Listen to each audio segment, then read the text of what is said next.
Hello friends, hope सब बढ़िया होंगे। तो आज हम करेंगे लैंग्वेज ऑफ केमिस्ट्री का पार्ट 4, जिसमें हम केमिकल इक्वेशन के बारे में पढ़ेंगे। किसके बारे में पढ़ेंगे? Chemical equation. देखो, केमिकल इक्वेशन है क्या? केमिकल इक्वेशन बेसिकली हम देखते हैं कि हम कौन कौन सी चीज़ों को आपस में रिएक्ट करा के और क्या नई चीज़ बन रही है, उसे हम क्या बोलते हैं? Chemical equation. ठीक है। केमिकल इक्वेशन को एक हम वर्ड्स की फॉर्म में भी लिख सकते हैं, उसको हम वर्ड केमिकल इक्वेशन बोलते हैं। एक हम सिंबल की फॉर्म में लिखते हैं। किसकी फॉर्म में लिखते हैं? सिंबल की फॉर्म में, उसे हम केमिकल इक्वेशन बोलते हैं।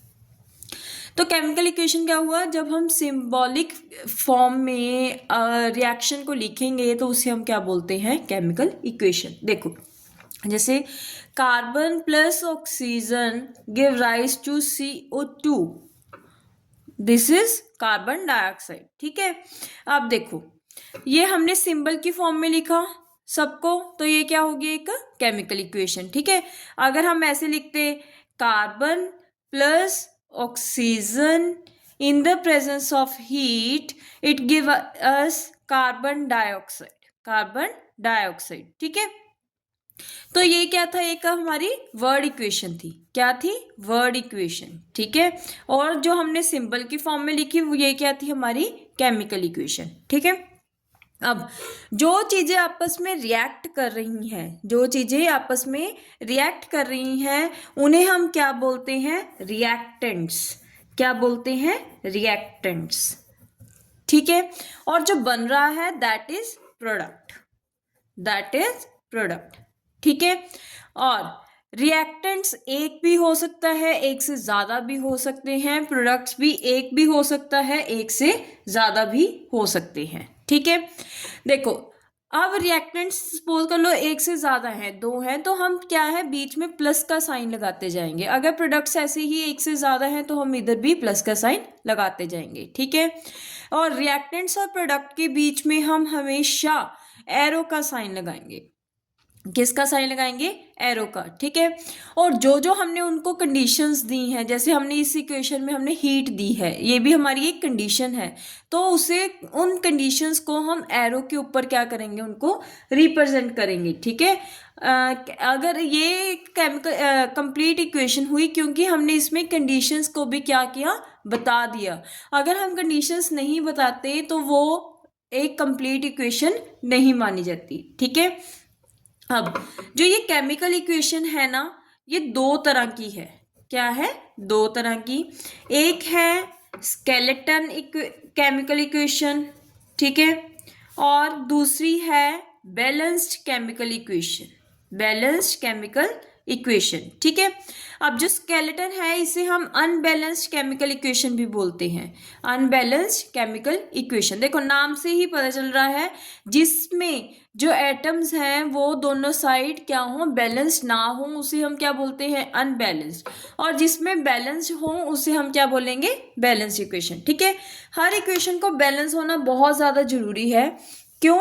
क्योंकि ये law of conservation of matter, law of conservation of matter को फॉलो करते हैं।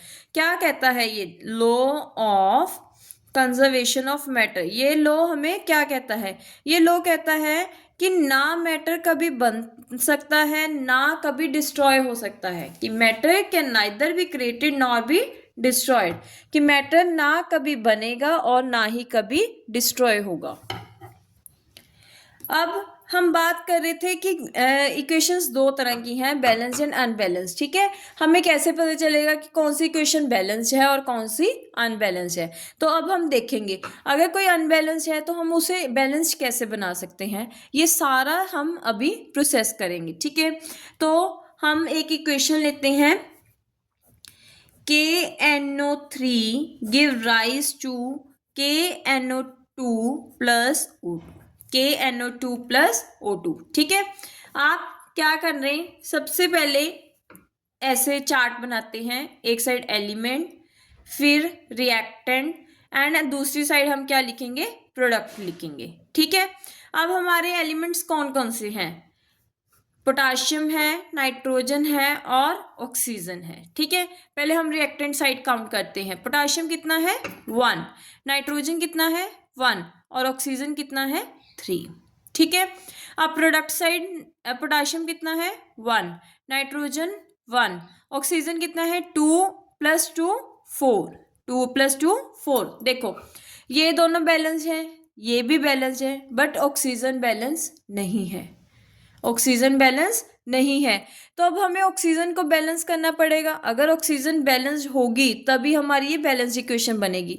अभी तक तो ये स्केलेटल इक्वेशन है, ठीक है, अनबैलेंस्ड इक्वेशन है।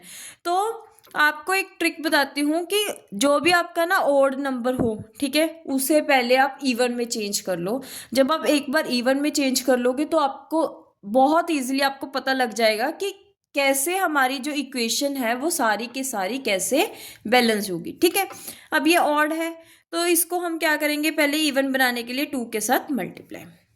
ठीक है, अब देखो जो नंबर हम लगाते हैं बैलेंस करने के लिए, जो भी हम नंबर लगाते हैं वो सारे के साथ क्या होगा मल्टीप्लाई। जैसे हमने 2 लगाया, मैंने सपोज करो यहाँ 2 लगाया, तो जो ये 2 है ये पोटाशियम के साथ भी लग गया, 2 नाइट्रोजन के साथ भी लग गया, 2 ऑक्सीजन के साथ भी लग गया। जो मतलब आगे नंबर लगेगा वो सबके साथ लगेगा। ठीक है, अब हमारे जो पोटाशियम है वो कितना हो गया 2, नाइट्रोजन कितना हो गया 2, ठीक है, और ऑक्सीजन 2 × 3 6 हो गया। ठीक है जी, अब हमारे पोटाशियम और नाइट्रोजन भी नहीं बैलेंस्ड। हम सबसे पहले पोटाशियम और नाइट्रोजन को बैलेंस करते हैं। इनको बैलेंस करने के लिए हमें क्या करना पड़ेगा, यहाँ पे 2 लगाना पड़ेगा। अब यहाँ 2 लगा रहे हैं तो हमारे आगे भी सारा चेंज होगा। अब पोटाशियम यहाँ कितने हो गए 2 हो गए, नाइट्रोजन कितने हो गए 2 हो गए, ऑक्सीजन कितने हो गए 2 × 2 = 4 + 2 6 + 2 6, तो कितने हो गए 6। अब देखो हमारे तीनों क्या होगी बैलेंस, तीनों क्या होगी बैलेंस। तो इस तरीके से हम बैलेंसिंग को कर सकते हैं। ठीक है, अब हम एक और एग्जांपल करते हैं। अब हम बैलेंसिंग एक और करते हैं। Fe + H2O give rise to Fe2O3 + H2। ठीक है, अब हम क्या करेंगे, वही एलिमेंट, रिएक्टेंट एंड प्रोडक्ट। ठीक है, चलो पहले एलिमेंट्स लिख लेते हैं सारे, आयरन, हाइड्रोजन एंड ऑक्सीजन। ठीक है, अब रिएक्टेंट साइड आयरन कितना है 1, हाइड्रोजन कितना है 2, ऑक्सीजन कितना है 1।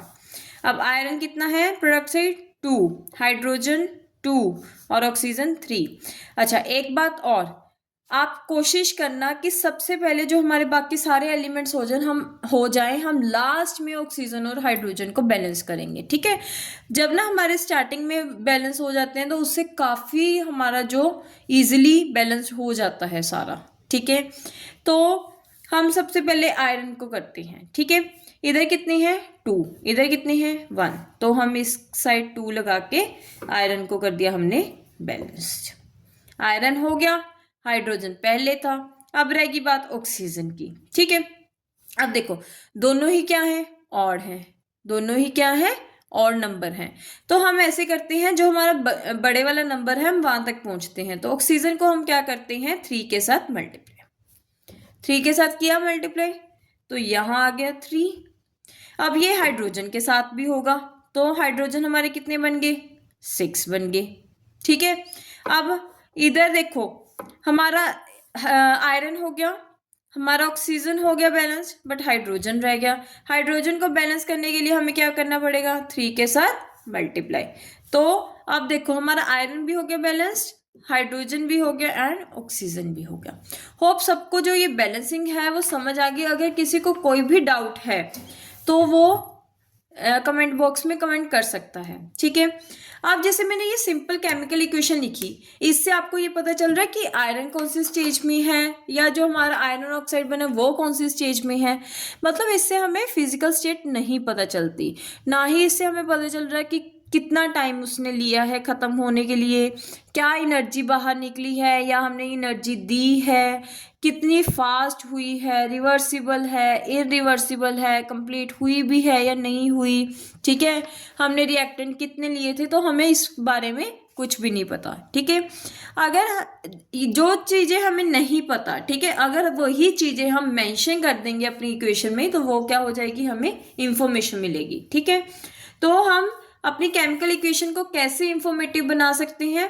एक तो इनकी क्या लिखें, स्टेट्स लिखें कि हमने कौन सी स्टेट में ली है, सॉलिड में लिया, लिक्विड में लिया, गैस में लिया, ठीक है, या हमने एक्व स्टेट में लिया। फिर उसको लिखेंगे कि ये किस फॉर्म में लिया, कंसनट्रेटेड फॉर्म में लिया या डाइल्यूट। कंसनट्रेटेड यानी कि जिसमें एसिड कम हो, पानी ज़्यादा हो, सॉरी पानी कम हो, और डाइल्यूट में जिसमें पानी ज़्यादा हो, ठीक है, फिर वो लिख दिया। फिर हमें हीट का भी बताना चाहिए कि हमने हीट दी है या हीट रिलीज हुई है, ठीक है। फिर हमें ये बताना चाहिए कि इसमें पीपीटीज बने हैं, प्रेसिपिटेट्स बनी है। प्रेसिपिटेट्स बेसिकली जो हमारा प्रोडक्ट बनता है, अगर वो टेस्ट ट्यूब में सबसे नीचे बैठ जाता है तो उसे हम क्या बोलते हैं, प्रेसिपिटेट्स बोलते हैं, ठीक है। फिर हमें ये भी बताना चाहिए कि ये रिएक्शन रिवर्सिबल है या इरिवर्सिबल है, ठीक है।